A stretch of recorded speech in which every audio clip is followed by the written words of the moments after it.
Salut YouTube! Aujourd'hui, je vais faire une vidéo qui est probablement la vidéo qui m'est le plus demandée depuis que je suis sur YouTube. Et c'est de parler de mon expérience à l'émission Un souper presque parfait.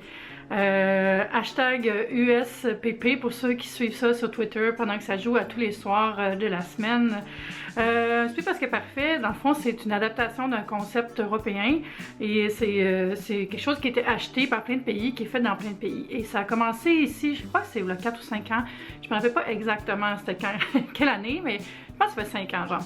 Alors le concept de l'émission, si vous l'avez jamais vu, c'est 5 personnes qui se reçoivent tour à tour à souper chez eux. Ils ont un budget pour accueillir les gens le temps d'un souper et les gens se donnent des notes entre eux. Puis à la fin, le gagnant gagne un montant d'argent puis des fois des cadeaux. Quand moi je l'ai fait, c'était un montant de 1000 $ seulement. Après, il a commencé à donner aussi des meubles ou des électroménagers, des choses comme ça. Alors, pour vous parler de mon expérience, ben premièrement, je m'étais inscrite un peu sur un dare. J'étais dans un événement de crème glacée.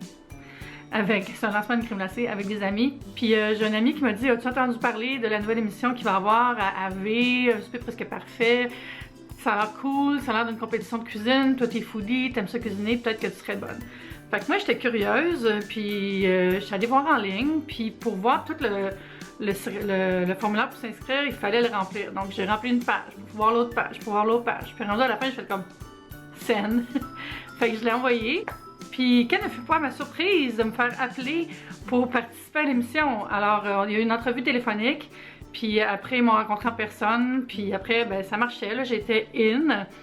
Puis je savais pas trop dans quoi je m'embarquais là, parce que l'émission n'avait jamais été diffusée quand moi je l'ai faite. On se lançait un peu dans le vide. Dans la première saison, on savait pas qu'est-ce qu'elle allait faire avec ça. Moi, j'allais vraiment penser que c'était simplement une compétition de bouffe, de cuisine. Mais c'était tellement plus que ça, évidemment. C'était plus une télé-réalité où ils cherchaient à raconter des histoires, puis tout ça.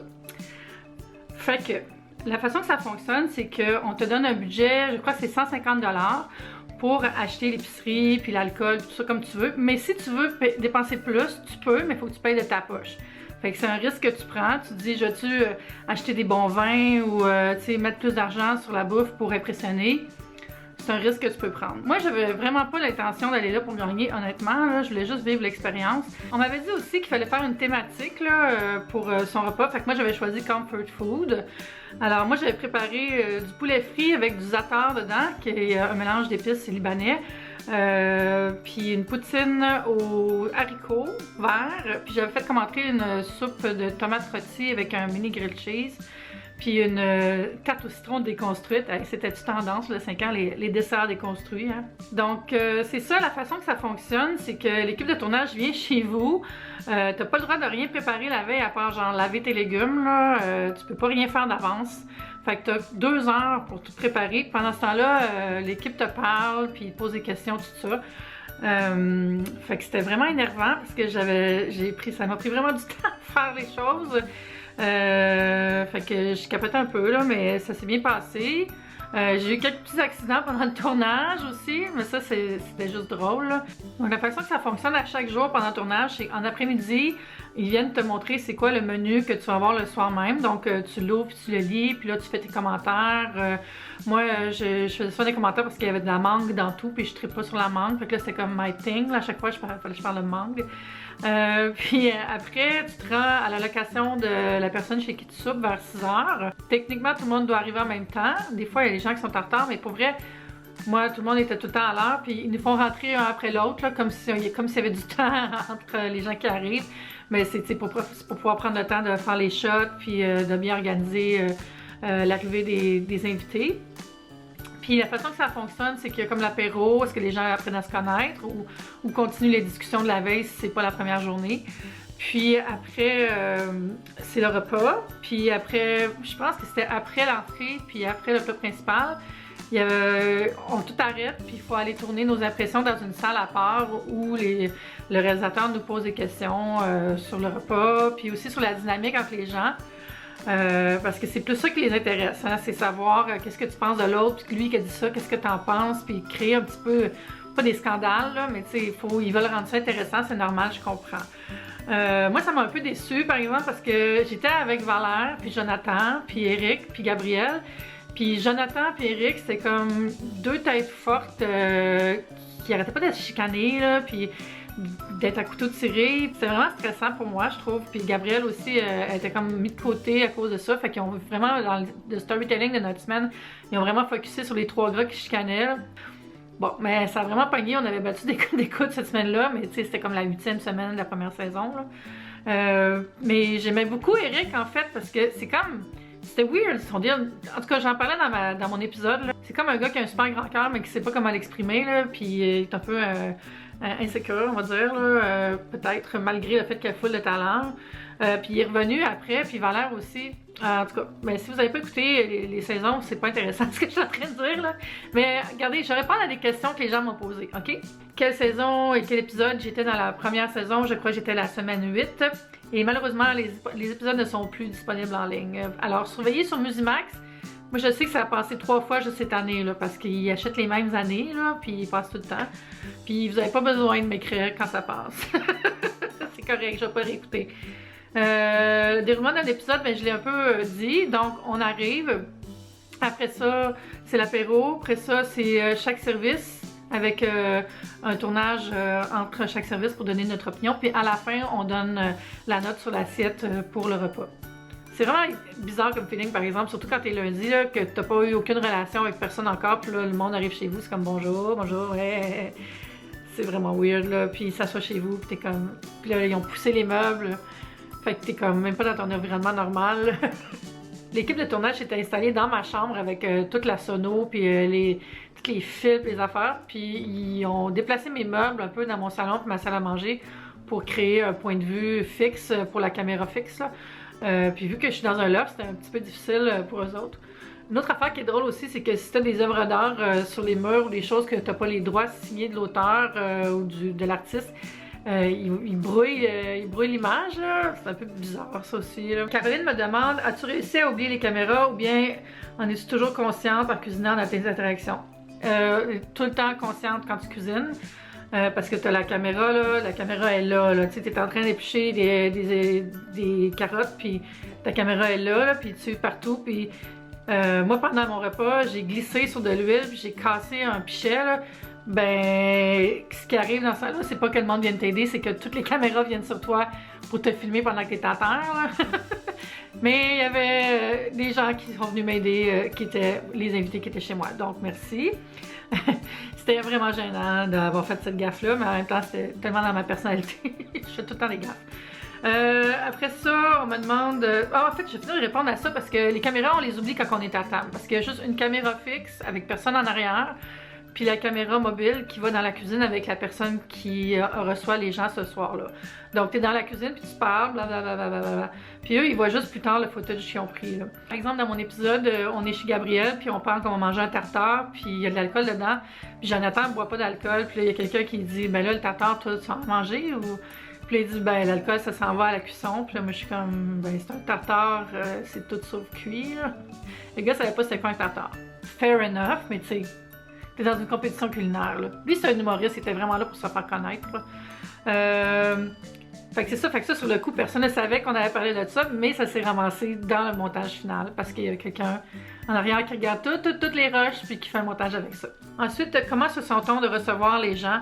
Ben, c'est super stressant, là. Moi, j'étais le lundi en plus. Moi, je me disais, cool, lundi, je vais faire ma semaine après, vraiment tranquille, parce que je vais avoir déjà... reçu les gens chez nous, puis je peux faire ce que je veux après. Mais en fait, quand t'es le lundi, t'as presque aucune chance de gagner parce que les gens te donnent des notes plus basses parce qu'ils disent je vais me garder du jeu pour les autres, ce qui est un peu plate, là. Je pense pas que j'aurais gagné, là, mais c'est plate, je trouve. Quand t'es lundi, t'es comme bon, ben whatever, là. Si tu vas pour gagner, ça doit être super plate, là, mais moi j'allais plus pour l'expérience, fait que c'était correct. À quoi que je savais pas comment attendre encore dans ce temps-là, là. Mais c'est un petit peu énervant, mais c'est vraiment le fun. À la fin, tu as vraiment une bonne camaraderie avec les gens parce que c'est comme passer une épreuve ensemble, là. Mais à la fin, tu es vraiment tanné, par exemple, de manger des soupers longs avec de l'alcool tous les soirs, puis c'est la semaine, là, puis tu travailles le lendemain, là. Fait que c'est vraiment épuisant pour vrai, là, plus qu'on pourrait penser. Patrick me demande, est-ce que tu regrettes d'avoir dit quelque chose ou y a-t-il quelque chose que tu aurais voulu dire mais que tu t'es censuré sur le moment? Non. J'ai rien regretté, c'était vraiment moi. Je dirais que je faisais juste attention de pas sacrer, là, puis de mon langage, là, mais j'ai vraiment parlé comme je voulais, là. C'est sûr que j'aurais pu plus m'impliquer dans le beef que les boys avaient entre eux, mais ça m'intéressait tellement pas, là, c'est tellement pas mon trip, ça, ces genres de petites mesquineries-là, là, fait que moi je me concentrais sur la bouffe, puis je parlais avec Valère, puis avec Gabriel. Patrick me demande aussi, dans le même ordre d'idée, après avoir visionné les épisodes, est-ce que tu changerais une de tes notes? Non, je donnerais les mêmes notes. Tout le monde avait une note méritée. J'avais donné le premier 10 à Valère. Tout le long du repas chez Valère, Eric menaçait de baisser sa note, comme pour le punir ou ha ha ha, ce qui était vraiment con parce que lui, il avait pas encore passé. Mais moi, j'en ai profité pour dire, ah oui, tu vas baisser sa note, ben moi, je vais monter d'un point celle de Valère juste pour compenser. Fait que j'ai donné un 10 à Valère. C'était le premier 10, puis je le voyais dans les yeux du réal qui était comme vraiment pas content que je donne un 10. Puis je suis comme, check, tu vas pas nous mettre dans ton montage parce que tout le temps les gars qui chicanent, ben moi je vais faire quelque chose qui va faire que j'en fais une différence dans cette émission-là. Boum! On me demande, est-ce que c'est arrangé avec le cas des vues ou les votes ont vraiment un impact? Il y a absolument rien d'arrangé dans cette émission-là. C'est vraiment les vrais votes des gens. Puis c'est sûr qu'ils vont te demander, tu sais, comme moi j'avais donné un 10, puis là ils me disaient, t'es sûr, mais ils m'ont pas dit non, là, tu donneras pas de 10. C'est moi qui décidais. Et anyway, ils m'auraient dit de mettre un 9, j'aurais dit non, là. En bout de ligne, c'est toi qui décides, là. Quand on est hors caméra, ce qui est drôle, c'est qu'on n'a pas le droit de se parler parce ils veulent pas qu'on parle, qu'on fasse avancer le propos plus loin sans que ça soit filmé. Fait qu'il y avait toujours le stand de prod qui était avec nous autres. Puis dès qu'on se mettait à parler de l'émission, ils disaient non, changez de sujet, parlez de vos vacances, faut changer de sujet. C'est quand même drôle. On me demande, lorsque tu prépares ton souper, André est-il réellement dans la cuisine à te poser des questions ou bien le fait-il via caméra? André, il écrit tous les textes de l'émission bien après que ça a été tourné. Et lui, c'est comme, il prend les émissions montées ou les rushs, là, je sais pas exactement où est rendu le montage quand lui fait ses textes. C'est lui qui écrit tous ses textes puis qui les enregistre après. Fait que c'est pas, il n'y a pas André dans notre salon, dans notre cuisine, je veux dire. Mais il est vraiment impliqué, André Duchamp, dans la communauté Un souper presque parfait. Je veux dire, il y a un groupe sur Facebook avec tous les participants, un groupe secret. Puis il y a des soupers d'organisés, puis ils font du bénévolat. Moi, je suis pas vraiment impliquée là-dedans, mais c'est vraiment le fun que ça existe. Puis André est là, puis il ajoute des membres. Je trouve ça vraiment cool. Pendant le tournage, c'est le réalisateur qui pose des questions sur ce que tu fais. Puis c'est ce qui fait que tu parles à la caméra, puis qu'il y a comme une espèce d'interaction après avec André, parce que il écrit ses textes autour des questions qui ont été posées par le réalisateur. Quel budget t'a été donné pour préparer ton repas et est-ce que ça comprenait l'alcool aussi? Je l'ai dit tantôt, je pense que c'est 150 $ le budget pour le repas. Puis c'est toi qui choisis si tu sens l'alcool, fait que ça inclut ou pas l'alcool. Mais tu as le droit d'utiliser les choses que tu avais déjà chez vous, dont l'alcool. Donc Valère, il a vraiment dépassé le budget, c'est sûr. Là. Mais c'est vraiment bon son souper. C'est vraiment, il méritait de gagner. Est-ce que tu le referais si c'était à refaire? Non. J'ai eu l'opportunité de le refaire. On m'avait contacté pour faire une semaine de la deuxième chance. Là, puis j'ai fait. Ça demande tellement d'énergie faire cette émission-là. Là. Embarquez-vous pas là-dedans si vous n'avez pas beaucoup de temps libre pour récupérer. C'est épuisant. Puis il y a des semaines où est-ce que le monde se chicane vraiment fort, là, où il y a des gens qui disent des choses qui sont mal interprétées, où il y a des gens qui disent des choses qui sont bien interprétées, puis que ces gens-là n'auraient jamais dû dire ça. Donc ça a vraiment un impact sur la vie, cette émission-là. C'est beaucoup regardé. Fait que... Moi, je vous encourage à le faire si ça vous tente de vivre l'expérience, mais pour moi, une fois, c'était amplement suffisant. En gros, j'ai vraiment aimé ça, faire cette émission-là, parce que c'était une expérience unique. Je la ferai pas, mais j'ai apprécié avoir la chance de le faire une fois. L'affaire, c'est que ça passe encore en reprise, fait que si vous le faites, dites-vous que vous n'avez pas fini d'en entendre parler. C'est comme avoir joué dans un pierre à feu. Fait que c'est pas mal ça. J'ai un album photo où j'ai quelques photos du tournage. Je vais mettre le lien en bas ici. Puis vous pouvez aller voir ça. Sinon, malheureusement, les épisodes sont plus en ligne. Peut-être sur YouTube quelque part. Moi, je les ai sur un DVD. Mais je peux pas mettre des images dans ma vidéo. J'ai pas les droits dessus. Puis c'est une super équipe en passant qui travaille là-dessus. C'est drôle, moi l'assistant réalisateur, c'est Jonathan Roberge. Si vous avez des questions sur l'émission Un souper presque parfait encore, laissez-les dans les commentaires, puis je vais répondre à tout le monde pour bonifier encore la vidéo. Puis donnez un petit thumbs up si vous avez aimé découvrir ça avec moi, puis on se dit à bientôt. Bye!